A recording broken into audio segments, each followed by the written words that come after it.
بسم اللہ الرحمن الرحیم۔ گمنام ہیرو کے معزز ناظرین السلام علیکم۔ آئیے چلتے ہیں کہانی کی طرف۔ اس کے ستارے اچھے تھے کہ وہ ہمارے پہنچنے سے پہلے اس علاقے سے نکل گیا۔ اب مشکل ہے کہ دوبارہ ادھر کا رخ کرے۔ کالی پجیروں کی تو پولیس کو بھی تلاش ہے۔ اس نے آتے ہی کہا، ہماری کامیابی کا انحصار صرف اس پر ہے۔ میں نے صوفے پر دراز ہو کر ٹرانسمیٹر کی طرف اشارہ کرتے ہوئے کہا، ہمیں کچھ علم نہیں کہ وہ اس وقت شہر کے کس حصے میں ہے۔ جب تک اس کا سراغ نہ ملے بلا وجہ سڑکوں پر مارے پھرنا بے سود ہے۔ فی الحال ہم پوری نفری کے ساتھ یہیں رکیں گے۔ تقریباً نصف گھنٹے بعد اپریٹس پر ڈی ڈی کی آواز ابری تھی۔ وہ ایگل کو کال کر رہا تھا۔ اس کی کئی کوششوں کے بعد بھی دوسری طرف سے جواب نہیں ملا تو مجھے اندازہ ہو گیا کہ ایگل کو کاری زخم آئے تھے جن کے باعث وہ بے ہوش ہو چکا تھا یا کسی ہسپتال میں تھا۔ اسی وجہ سے اس کا آپریٹس آف تھا۔ ڈی ڈی نے ایگل سے رابطہ قائم ہونے میں ناکامی پر کسی ابرار کو طلب کیا جس نے فوراً ہی جواب دیا۔ ایگل بکواس کر رہا تھا۔ ڈی ڈی کہنے لگا، میں اس وقت 3 ہٹی کا پل عبور کر کے لالو کھیت سے گزر رہا ہوں۔ ویران سڑک پر ٹائر جل رہے ہیں، کچھ گاڑیوں کے ڈانچے بھی سلگ رہے ہیں۔ سڑک پر کافی پتھر پڑے ہوئے ہیں لیکن میں حفاظت سے گزر رہا ہوں۔ یہ ڈاک خانے کا چوراہا آ گیا۔ یہاں ایک طرف ہجوم ہے، دوسری طرف پولیس۔ کچھ نعرے بازی کے ساتھ پتھراؤ بھی ہو رہا ہے مگر میرا بال بیکا نہیں ہوا۔ مارکیٹ نیرنگ اور اب میں اگلے چوراہے سے ایگل ہی کا راستہ لوں گا۔ یہاں لوگ بہت ہیں۔ اس مرحلے پر اپریٹس پر ڈی ڈی کی ایک بے ساختہ چیخ سنائی دی اور اس کی آواز معدوم ہو گئی۔ شاید کسی پتھر نے اس کے گھمنڈ کے ساتھ ہی اس کی کھوپڑی بھی توڑ دی تھی اور ٹرانسمیٹر اس کے ہاتھ سے نکل گیا تھا۔ اسی لیے بٹن پر سے دباؤ ختم ہوتے ہی وہ اپنا سفر نامہ دوسروں کو سنانے کے قابل نہیں رہا تھا۔ ابرار نے بار بار بے تابانہ انداز میں اپنے ڈی ڈی کے لیے پیغام نشر کیے لیکن دوسری طرف سناٹا چھایا رہا۔ ڈی ڈی اگر صرف زخمی ہوا تھا اور وہاں سے نکل جانے میں کامیاب ہو گیا تھا تو اس کی طرف سے اتنی طویل خاموشی بے معنی تھی۔ اسے کم از کم ابرار کو خاموش رہنے کا حکم ہی دے دینا چاہیے تھا لیکن ایسا معلوم ہو رہا تھا کہ ڈی ڈی کے ہاتھ سے نکل کر باہر جا گرا تھا یا پھر اس قابل نہیں رہا تھا کہ آپریٹس استعمال کر سکے۔ اس صورتحال کا تصور کر کے ہی میرے رونگٹے کھڑے ہو گئے۔ رازداری کے خبط میں مبتلا ڈی ڈی ہمیشہ سے دوسروں کے لیے ایک سایہ بنا ہوا تھا اور صرف اپنی آواز سے پہچانا جاتا۔ اس لیے یہ بات یقینی تھی کہ اس نے پجیروں میں اپنے ساتھ کسی کو نہیں لیا تھا تاکہ اس کی اصلیت بے نقاب نہ ہو سکے۔ اس نے اپنے گھر سے پجیروں میں جو اسلحہ لادا تھا اس کا بیشتر حصہ مہراج دین اور ماجے کے آدمی میں تقسیم کر دیا گیا تھا۔ دلدار آغا نے اپنی ضرورت کے لیے اس کی کچھ مقدار پجیروں میں بھی رکھی ہوگی۔ اس اسلحے کے ساتھ پہلے اس نے جہانگیر کے گھر پر یلغار کرنا چاہی اور 3 ناکامیوں کے بعد دوسری طرف کا رخ کر لی۔ اپنی پے در پہ ناکامیوں کی بنا پر وہ انا پرست اس قدر حساس ہو گیا تھا کہ اس کے لیے چھوٹی چھوٹی باتوں کا خیال کرنا بھی ناممکن ہو گیا تھا۔ اس لیے جب ایگل نے اسے اپنی بے بسی کی کہانی سنائی تو دلدار آغا کی شامت نے گھیر لیا اور وہ اس علاقے سے گزرنے کو اپنی انا کا مسئلہ بنا کر اس نے خود کو ایگل سے برتر ظاہر کرنے کے لیے اس علاقے میں داخل ہونے سے قبل اسی سے رابطہ قائم کرنا چاہا لیکن اس کے بعد ابرار کو اپنے سفر کی تفصیل سنانے لگا۔ در حقیقت اس کا وہ اپنے لیے کام کرنے والے ماجے کے سب آدمیوں پر دباؤ بڑھانا چاہ رہا تھا کہ جس علاقے کو ایگل نے خطرناک قرار دیا وہاں اس کے نزدیک وہ غیر اہم تھا لیکن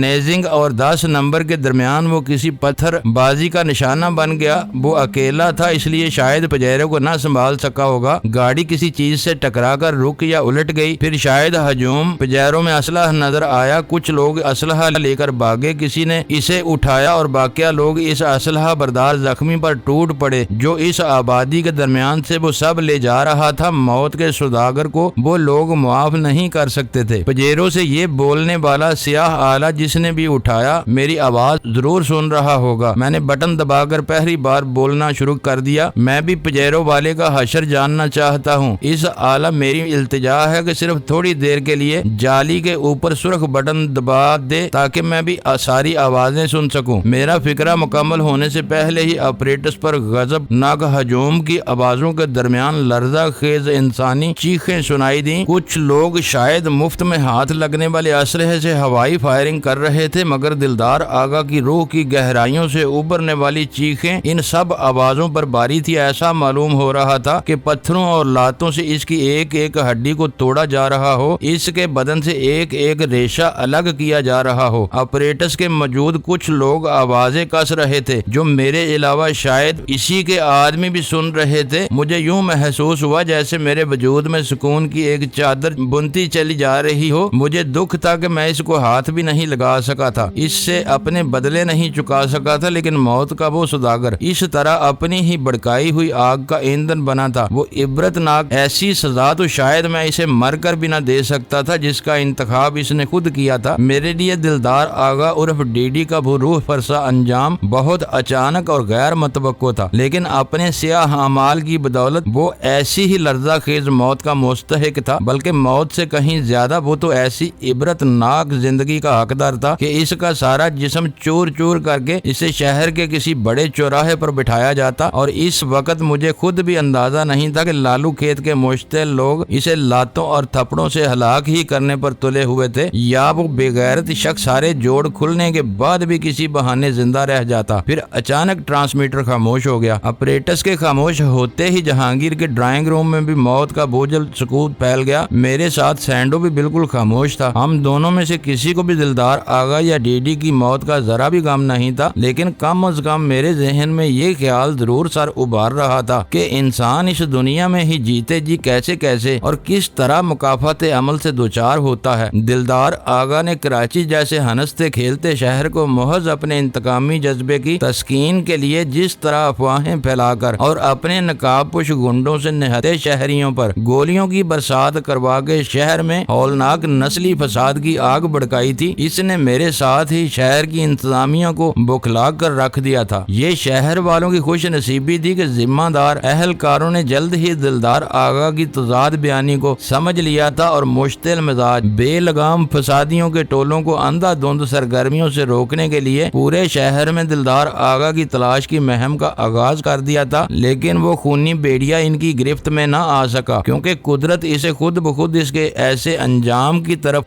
دھکیل رہی تھی جو اس کے لہو رنگ اور داغ داغ ماضی سے پوری طرح میل کھاتا تھا۔ اسے پہ در پہ شکست کے کئی زخم لگے تھے جس کے سبب وہ انا پرست درندہ مشتعل ہو کر صحیح فیصلے کرنے کی صلاحیت سے محروم ہو گیا۔ اپنے آدمیوں سے لیاقت آباد یا لالو کھیت میں عوام کے اشتعال اور حوصلے کے بارے میں تشویشناک خبریں سننے کے بعد محتاط ہونے کی بجائے اس نے اپنے آدمیوں کی فراہم کی ہوئی اطلاعات کو ان کی بزدلی اور کم ہمتی سے منسوب کیا اور انہیں جھوٹا ثابت کرنے کے لیے خود لیاقت آباد کی مرکزی شاہراہ سے گزرنے کا احمقانہ فیصلہ کر بیٹھا۔ اجنبیوں اور دہشت گردوں کے ہاتھوں اپنے جگر گوشوں، عزیزوں اور پیاروں کو ان کے خون میں غلطان دیکھتے ہی اس علاقے کے لوگ اپنی جانوں کی پرواہ کیے بغیر مشتعل ہو کر سڑکوں پر نکل آنے کی پرانی تاریخ رکھتے ہیں۔ ایسے ماحول میں دہشت گردوں اور سازشیوں کے لیے وہ علاقہ زخمی شیر کی کچھار بن جاتا ہے، جہاں کبھی کبھی ہمدرد اور ہم نوا بھی قہر و غضب کا نشانہ بن جاتے ہیں۔ پھر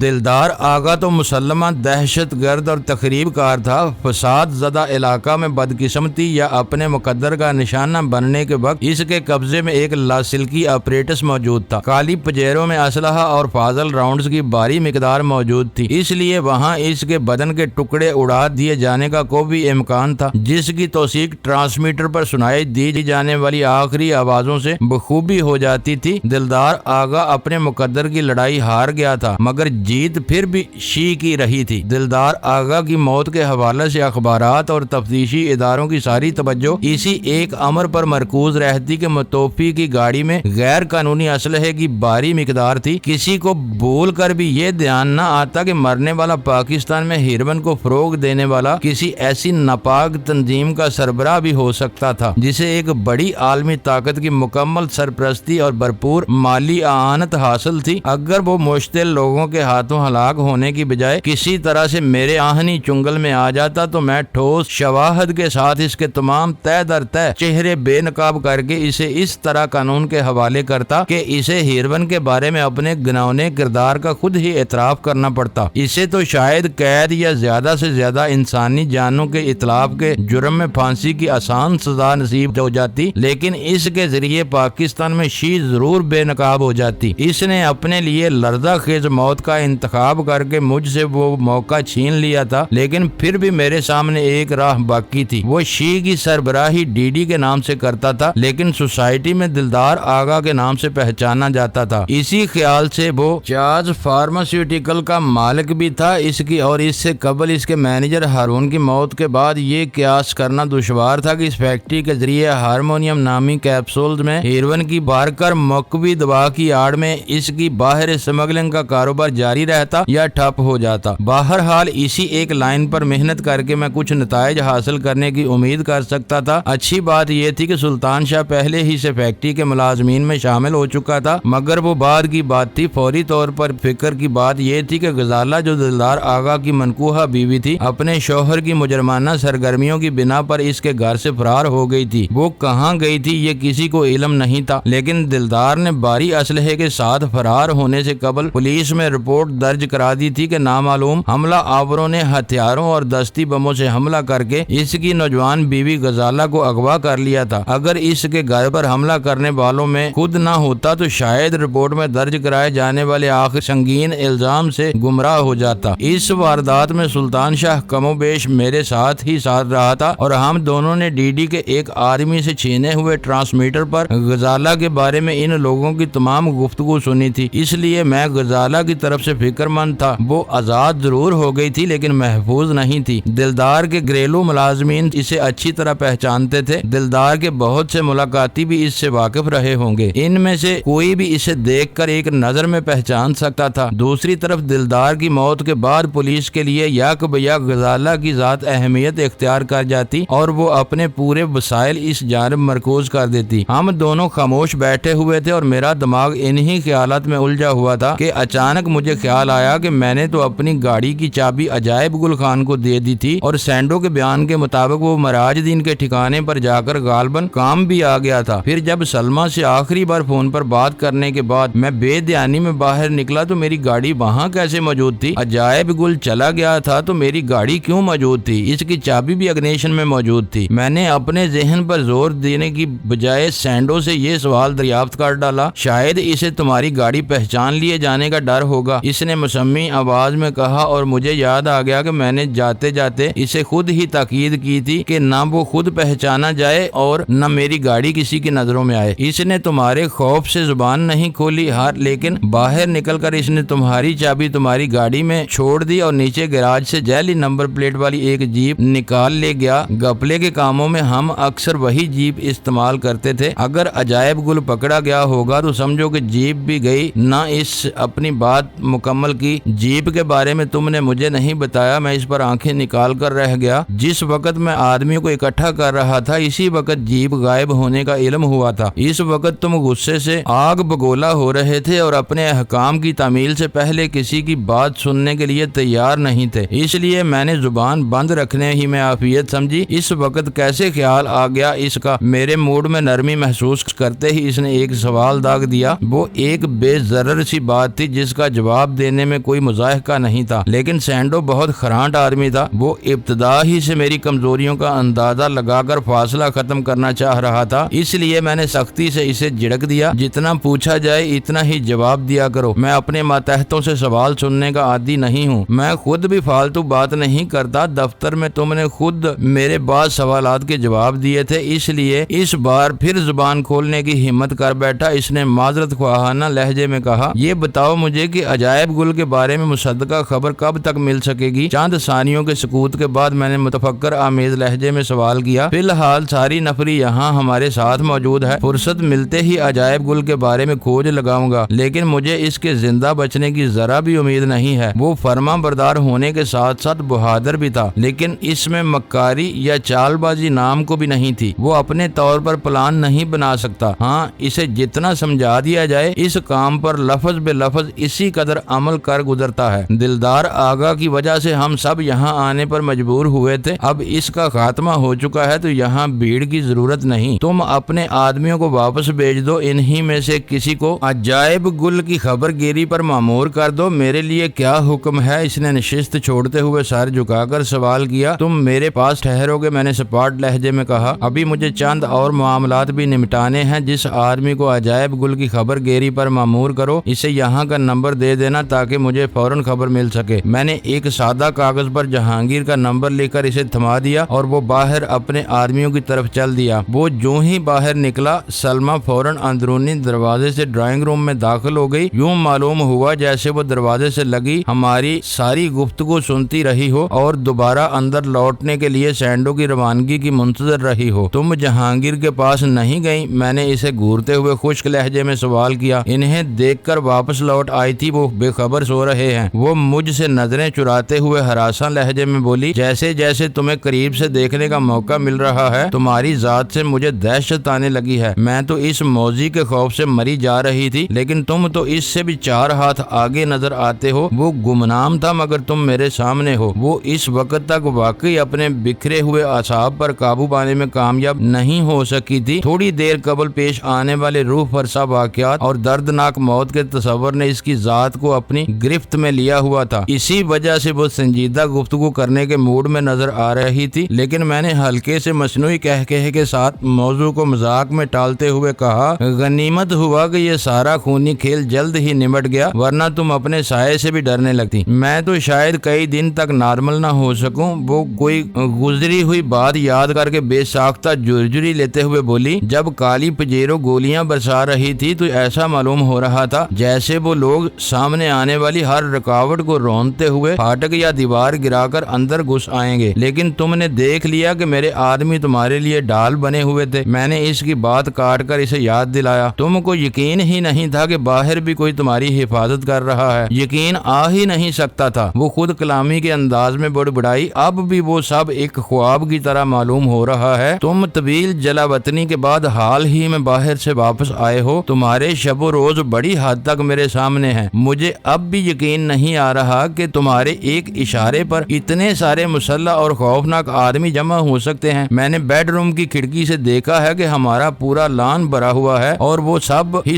اپنی صورتوں سے صفاق قاتل اور درندے معلوم ہو رہے ہیں۔ پھر یہ ٹرانسمیٹر یہ کہاں سے مل گیا تم کو؟ اس کا مطلب ہے کہ تم باقاعدہ میری جاسوسی کرتی رہی ہو۔ خیر، وہ سب اب روانہ ہو جائیں گے، اب یہاں ان کی ضرورت نہیں رہی ہے۔ وہ رہیں یا چلے جائیں، میرا سوال اپنی جگہ رہے گا کہ وہ کون ہیں، کہاں سے آئے ہیں اور تمہاری اس قدر اطاعت گزار کیوں ہیں کہ ضرورت پڑتے ہی اپنی جانیں ہتھیلی پر رکھ کر اپنے گھروں سے نکل آئے۔ کراچی میں جیب میں مال ہو تو ہر کام بہت آسانی سے ہو جاتا ہے۔ ان میں سے کوئی میرا مخلص جان نثار نہیں ہے۔ میں تمہیں بتا چکا ہوں کہ یہ سب کرائے کے بدماش ہیں، معاوضہ لے کر پوری تندہی سے اپنا کام سر انجام دیتے ہیں۔ غنیمت ہے کہ ضرورت پیش نہیں آئی، ورنہ تم دیکھ لیتی کہ جہانگیر کے خون کے پیاسوں کو تمہاری 4 دیواری سے دور رکھنے کے لیے ضرورت پیش آ جاتی تو ان میں سے 2-4 کے ڈھیر ہو جانے کے بعد بھی مزاحمت میں کمی نہ آتی۔ میں نے پورے اعتماد لہجے میں کہا، اس پورے شہر میں ایک جہانگیر ہی میرا جگری دوست رہ گیا ہے، اس کی ضرورت کے وقت بھی میں بے دریغ پیسہ نہ بہاتا تو میرا ضمیر مجھے عمر بھر اس بخیلی پر معاف نہ کرتا۔ پیسہ کیا تم نے؟ اس نے ایک بار پھر میری آنکھوں میں آنکھیں ڈال دی۔ تمہارے سارے ڈالر تو میرے پاس ہیں، پھر یہ رقم کہاں سے آئی تمہارے پاس؟ میں پھر ہنس پڑا۔ بچوں جیسے سوال نہ کرو سلمہ، میں نے تمہارے سامنے اپنی جیبیں نہیں جاڑی تھی۔ بیشتر رقم تمہاری طویل میں ہے، ضرور دے دی تھی، لیکن میں بالکل تہی دست نہیں تھا۔ 2-4 لاکھ اب بھی پھینک سکتا ہوں۔ اتنی بات بڑھ جانے کے بعد بھی تم مصر ہو کہ یہ جہانگیر کی کوئی کارروائی رکاوٹ تھی؟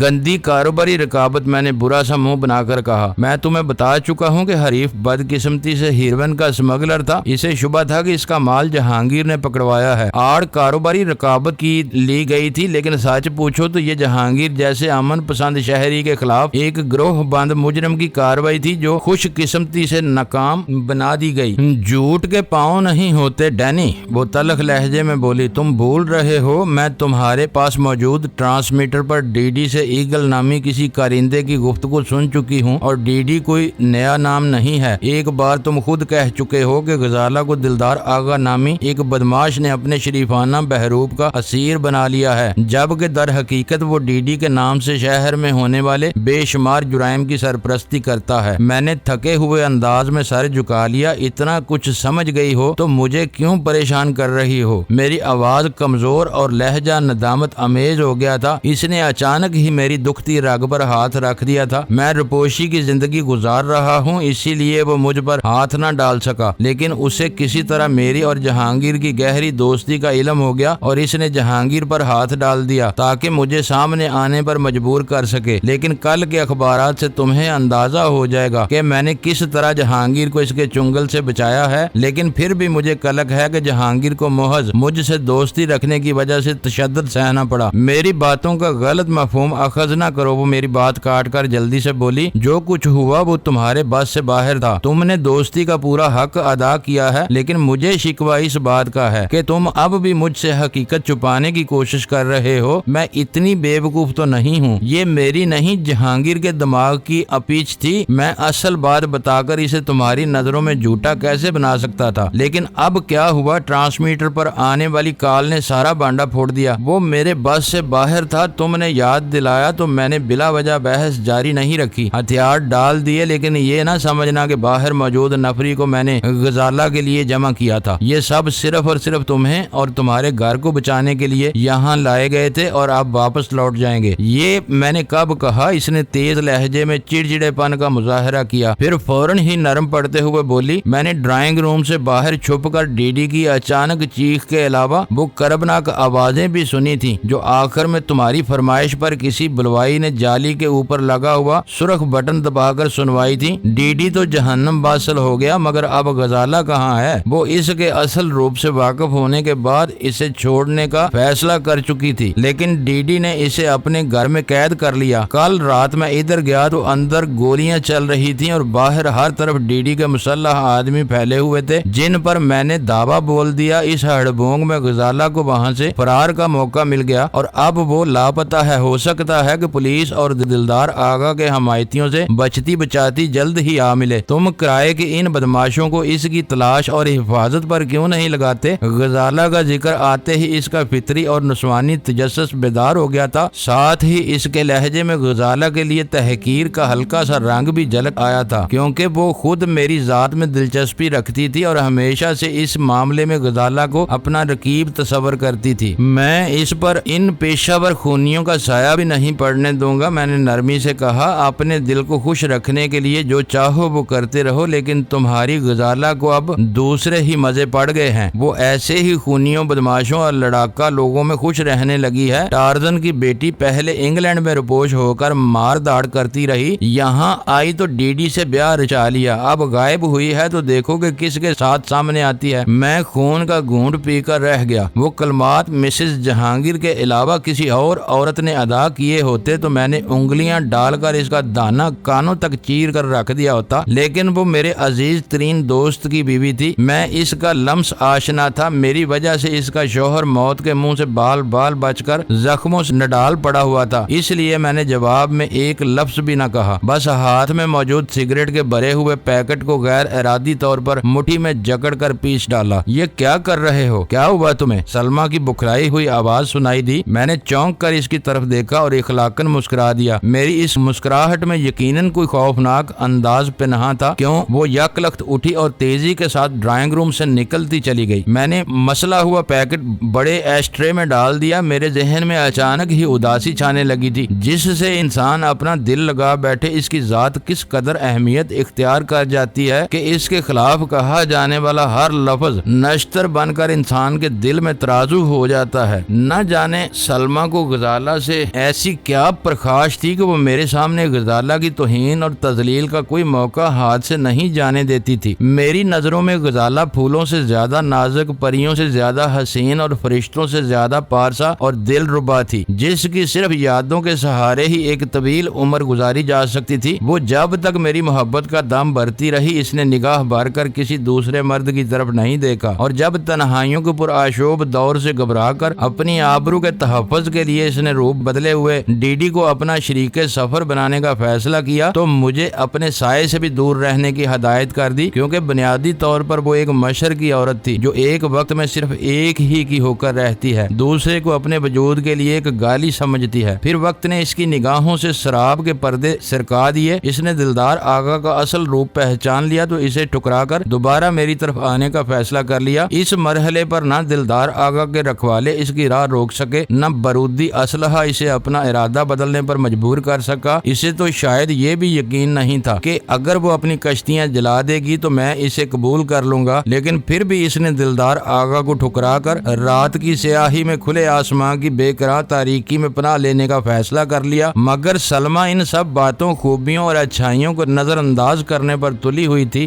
غزالہ کے کردار اور گفتار پر اس نے ہر وہ تہمت لگا دی تھی جو اس کی مکروہ کھوپڑی میں جنم لے سکتی تھی، اور یہ میری بدنصیبی یا شاید غزالہ کی تقدیر تھی کہ میں سلمہ کی لگائی ہوئی ان تہمتوں کو نظر انداز کرنے پر مجبور تھا۔ مجھے یقین تھا کہ ایک بار غزالہ کو میرے پاس پناہ لینے اور اپنی محبتوں کے چراغ روشن کرنے کا موقع مل گیا تو سلمہ خود کھسیائی ہوئی بلی کی طرح اپنے سکڑتے سائے میں پناہ لینے پر مجبور ہو جائے گی، مگر اس کے لیے مجھے انتظار کرنا تھا، ایسا انتظار جس کی طوالت کا خود مجھے بھی اندازہ نہیں تھا، مگر میرا وجدان کہتا تھا کہ غزالہ کسی بھی لمحے مجھ سے مل سکتی تھی۔ میں اپنے انہی خیالات کے گرداب میں پھنسا ہوا تھا کہ سینڈو اپنے کام سے فارغ ہو کر واپس لوٹ آیا۔ اس نے سب لوگوں کو دفتر واپس روانہ کر دیا تھا اور انہی میں سے ایک شخص کو جلد از جلد عجائب گل خان کے بارے میں معلومات حاصل کرنے کی ہدایت دے کر اسے مہاراج دین عرف ماجہ کے اڈے کی طرف روانہ کر دیا تھا۔ اسے جہانگیر کے گھر کا فون نمبر دے دیا گیا تھا تاکہ وہ اپنی حاصل کی ہوئی معلومات براہ راست مجھے پہنچا سکے۔ اب تم کیا کرو گے؟ اس کی کہانی سننے کے بعد میں نے خالی الذہنی کے عالم میں اس سے سوال کیا۔ جو حکم ملے گا وہی کروں گا، جو چاہو گے تو واپس لوٹ سکتا ہوں، اس نے سعادت مندانہ لہجے میں کہا۔ میں نے فوراً ہی سنبھالا لے لیا اور مجھے یاد آیا کہ اس سے فوری طور پر مجھے دو کام لینے تھے۔ سیٹھ حبیب جیوانی سے ٹریڈ لائن کے دفتر میں میری جو تلخ کلامی ہوئی، اس کا بنیادی سبب یہ تھا کہ میں دلدار آغا کی اصل شخصیت سے واقف ہو کر اس کی راہ پر لگا ہوا تھا، جبکہ سیٹھ حبیب کی نظروں میں شیعہ کا سربراہ ڈی ڈی دلدار آغا سے الگ کوئی اور پراسرار شخص تھا جس کے بارے میں پورے شہر میں کوئی کچھ نہیں جانتا تھا۔ حبیب جیوانی کو اپنے اس نظریے پر اتنا پختہ یقین تھا کہ اس نے دلدار آغا کے معاملے کو میرے لیے ٹیسٹ کیس قرار دے کر مجھے اپنی بات ثابت کرنے کے لیے ایک ہفتے کی مہلت دی تھی، اور اسی کے نتائج پر ہمارے آئندہ تعلقات کی نوعیت منحصر تھی۔ اس معاملے میں مجھے سرخروئی حاصل ہوئی تھی۔ میں نے 24 گھنٹے سے بھی کم مدت گزرنے سے پہلے دلدار آغا کے بارے میں اپنے دعوے کو سچ ثابت کر دکھایا تھا، اور مجھے پورا یقین تھا کہ سیٹھ حبیب کو کھسیائے ہوئے انداز میں میری برتری کو تسلیم ہی کرنا پڑتا، مگر اسی کے ساتھ ساتھ میں نے تنظیم میں اپنی حیثیت منوانے کے لیے سینڈو کے کردار کو مسترد کرتے ہوئے اس رات اولڈ کلفٹن پر ہیروین کی کھیپ کی وصولی اور تقسیم کا کام اپنے سر لے لیا تھا، جو اس سے قبل بلا شرکت غیر سینڈو کے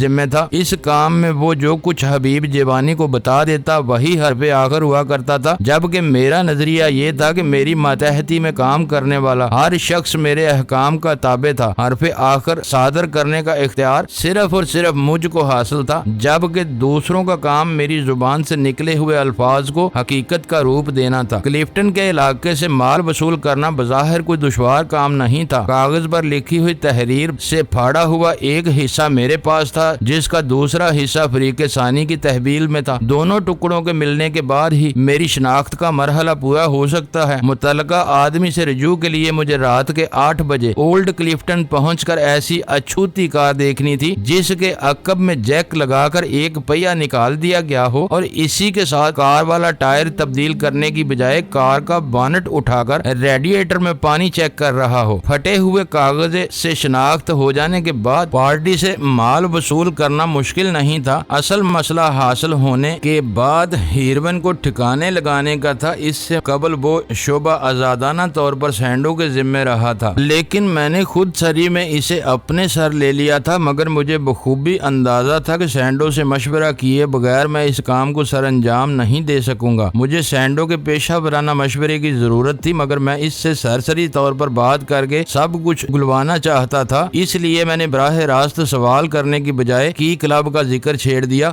معزز ناظرین، لائک کریں، شیئر کریں اور کمنٹس باکس میں پاک آرمی زندہ باد، پاکستان پائندہ باد کا نعرہ ضرور درج کر کے اپنے ملک پر فخر کریں اور پاکستان کی بنیادیں مضبوط کرنے میں اپنا کردار ادا کریں۔ ویڈیو دیکھنے کا شکریہ۔